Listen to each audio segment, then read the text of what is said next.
एक बार की बात है, एक गांव में एक माँ और उसकी बेटी रहते थे। वो बहुत गरीब थे और एक झोपड़ी ही उनका घर थी। घर में कमाने वाला और कोई नहीं था, इसीलिए उस औरत को दूसरे घरों में काम करके पैसा कमाना पड़ता था और इस तरह वो अपना घर चलाती थी। एक दिन वो औरत बीमार पड़ गई। इस वजह से उसकी बेटी को उसकी माँ की देखभाल के साथ दूसरी जिम्मेदारियां भी अपने ऊपर लेनी पड़ी। सब उसे मोनी कहकर बुलाते थे। मोनी एक बहुत फुर्तीली और आकर्षक लड़की थी। वो अपनी माँ के घर से बाहर जाने पर घर के सारे काम निपटाती थी। जब उसकी माँ बीमार पड़ गई तो वो पैसे कमाने बाहर निकली। उसे नहीं पता था कि क्या करे और गांव से दूर एक जंगल चली गई। वहां उसने ईंधन की लकड़ियां इकट्ठा की, उन्हें एक बंडल में बांधा और गांव में बेच दिया। उससे मिला पैसा उसने माँ के इलाज में खर्च किया।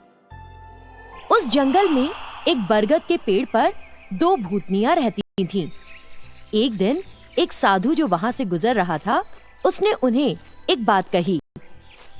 अगर तुम भले लोगों की मदद करोगी तो इस भूतिया जिंदगी से छुटकारा पाकर मनुष्य बन सकती हो। उन्होंने उस साधु की बात पर भरोसा किया। तब से दोनों भूतनियां भले लोगों का इंतजार करने लगी। भूतनियां मोनी को रोज ईंधन के लिए लकड़ियां इकट्ठे करते देख रही थीं। भूतनियों ने उसकी मदद करने की सोची। दोनों ने अलग अलग तरीकों से उसकी मदद करने की योजना बनाई। फिर एक दिन बड़ी भूतनी छोटी भूतनी से बोली, अब वो लड़की आने वाली है, वो यहाँ आकर लकड़ियाँ इकट्ठा करेगी और मैंने सोच लिया है कि उस लड़की की मदद करके इस भूतिया जिंदगी से छुटकारा पालूंगी। क्या मुक्ति पाने के लिए इतना करना काफी है? फिर तो मैं भी उस लड़की की मदद करके एक मनुष्य बनूंगी। इसके बाद दोनों भूतनियों ने ईंधन की लकड़ियां इकट्ठी की और लड़की के आने से पहले उनके बंडल बना के रख दिए। जब मोनी ने आकर वो बंडल देखे तो सोचने लगी, यहाँ तो ईंधन की लकड़ी के बंडल बने रखे हैं। लगता है किसी ने मुझसे पहले ही आके सारी लकड़ियाँ इकट्ठी कर ली। ऐसा सोचते हुए उसने पेड़ों के आसपास अच्छी तरह देखा। उसे एक भी सूखी लकड़ी नहीं मिली। इससे मोनी को बड़ी निराशा हुई और खाली हाथ घर वापस जाना पड़ा। घर पहुंचकर मोनी ने खूब सोचा। उसे लगा कि अब लकड़ी इकट्ठा करके पैसा कमाना मुश्किल होगा। कोई और भी वहां लकड़ी इकट्ठी करने आता है। फिर उसने पैसे कमाने का कोई और तरीका सोचना शुरू किया। जब मोनी गांव की गलियों में दूसरा कुछ काम तलाशने के लिए घूम रही थी, उसने एक बूढ़ी औरत को फूलों को धागों में पिरोकर माला बनाते देखा। उसके पास रखी एक डलिया में ढेर सारे फूल थे। बूढ़ा जाने की वजह से उस औरत को माला की गांठ बांधने में दिक्कत हो रही थी। उसके हाथ कांप रहे थे। मोनी ने देखा तो उसके पास गई और बोली, इतना परेशान क्यों हो रही हो दादी? मैं फूलों की माला में गठान लगा दूंगी। बदले में तुम मुझे जो भी थोड़े बहुत पैसे देना चाहो दे देना। उसकी बात सुनकर बूढ़ी औरत बड़ी खुश हो गई। ठीक है, अगर तुम माला में गठान लगाकर उन्हें बाजार में बेचोगी तो मैं तुम्हें कुल कमाई का आधा दूंगी। मंजूर है? उसने मोनी को फूल पिरोना सिखाया और घर के काम निपटाने अंदर चली गई। मोनी ने फूल पिरोकर माला बनाना शुरू कर दिया। मोनी के जंगल ना आने से भूतनियों को समझ आया कि लड़की को पहले दिन की गई उनकी मदद समझ नहीं आई। उन्होंने उसकी एक बार फिर मदद करने की सोची और अदृश्य होकर मोनी को खोजने लगी। मोनी को एक घर के सामने बैठ फूल पिरोकर माला बनाते देख वो उसके बगल में मदद करने बैठ गईं। जैसे ही मोनी एक फूल डलिया से निकालती, भूतनी दूसरा एक और फूल डलिया में डाल देती। इस तरह मोनी ने एक लंबी सी माला तैयार कर ली। कुछ देर बाद वो बूढ़ी औरत बाहर आई और ये देखकर कि डलिया में पहले ही जितने फूल अभी भी रखे हैं, बोली, तुमको माला के लिए फूल बांधना नहीं आता है क्या? डलिया में से एक भी फूल का इस्तेमाल नहीं हुआ है। अब तक तुम क्या कर रही थी? अपने नाखून चबा रही थी क्या? बुढ़िया ने जोर से डांटा। तब मोनी ने उससे कहा, ओहो नानी, इधर तो देखो, मैंने इतनी बड़ी माला बना ली है। मोनी ने एक बड़ी सी माला दिखाई जो उसने बनाई थी। बूढ़ी औरत ने माला देखी और फिर से डलिया में नजर डाली। डलिया के फूल जरा भी कम नहीं हुए थे।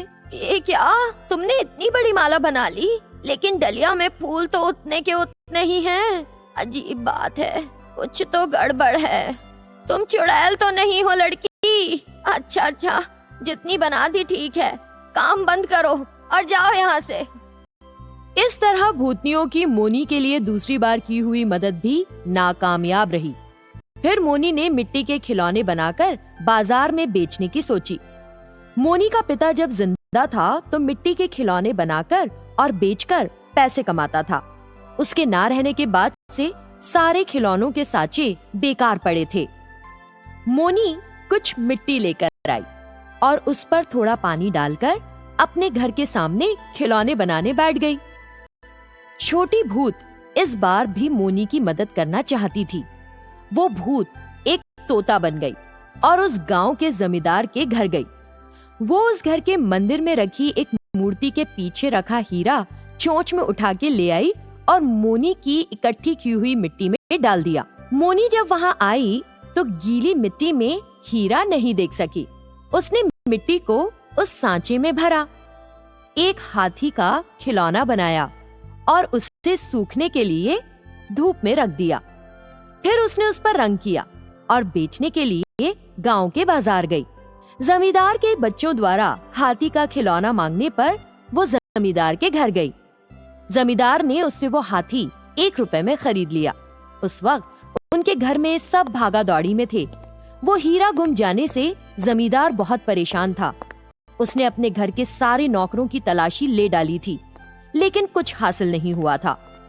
उसे हीरा नहीं मिल सका था। इसी बीच जमींदार के बच्चे हाथी के खिलौने के लिए आपस में लड़ने लगे।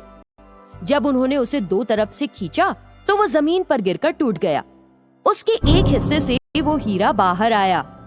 तब जमींदार ने मोनी को बुलाया और पूछा, सुनो जरा, ये हीरा कहाँ से मिला है तुम्हें? मोनी वापस मुड़ी और बोली, काका, मुझे इस हीरे के बारे में कुछ नहीं पता है। मैं तो पिछले 2 दिन से ये हाथी के खिलौने बना रही थी। जमींदार को मोनी की मासूमियत से दिए जवाब पर भरोसा हुआ और उसने मोनी को एक उपहार दिया। बाद में मोनी बड़ी निपुणता से खिलौने बनाने लगी और अच्छी कमाई करते हुए आराम से अपनी माँ के साथ रहने लगी। लेकिन वो 2 भूतनियाँ, उन्हें अपनी इस भूतिया जिंदगी से छुटकारा नहीं मिल सका। वो यही कहती घूमती रहीं, हमने बिना जरूरत अपनी जिंदगी में कई बुरे काम किए और भूत बन गईं। पता नहीं कब मुक्ति मिलेगी। और वो फिर उदास हो गईं। कृपया हमारा चैनल देखें और सब्सक्राइब करें और हाँ, बेल आइकन को टैप करना ना भूलें। Thank you.